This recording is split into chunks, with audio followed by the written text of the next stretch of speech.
আজকের ভিডিওতে আমি আলোচনা করব কষে দেখি 1.2 চারের 3 নম্বর যে অঙ্কটা আছে সেটা। দেখো এই অঙ্কটা কিভাবে সলভ করতে হবে। আমি অঙ্কটা টুকে রেখেছি x-7 x-9 ইকুয়াল টু 195 এরকম দেওয়া আছে। তাহলে এটাকে গুণ করলে কি আসবে? গুণ করলে আসবে x square minus 16x plus 63 is equal to 195। ঠিক আছে, তাহলে এটা গুণ করলে কি আসবে? X square minus 16x plus 63, আর এইদিকে আসবে 195। তারপরে এটাকে x square minus 16x plus 63, 195টা এইদিকে আসলে মাইনাস হয়ে যাবে।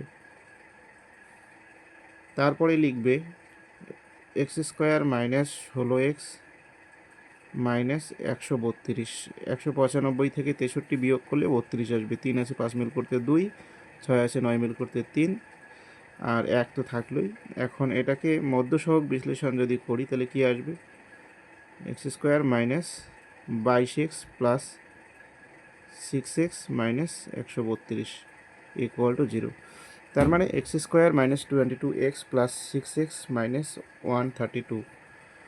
নেক্সট এখান থেকে আমি কমন নিব এক্স, তাহলে থাকবে এক্স মাইনাস 22, পরের দুটো থেকে 6 কমন নিলে x minus 22 is equal to 0।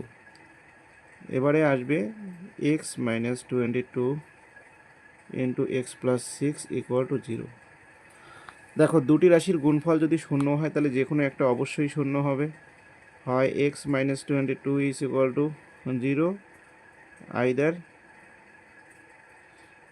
X plus 6 equal to 0 আসবে। তাহলে এক্স মাইনাস 22 যদি ইকুয়াল টু 0 হয় তাহলে মাইনাস 22টা ডান দিকে গেলে প্লাস 22, আর এটা এদিকে আসলে হবে কি এক্স ইকুয়াল টু প্লাস 6টা এদিকে আসলে মাইনাস 6। তাহলে সমাধানটা কি আসলো? এক্সের মানটা 22 অথবা -6 হতে পারে।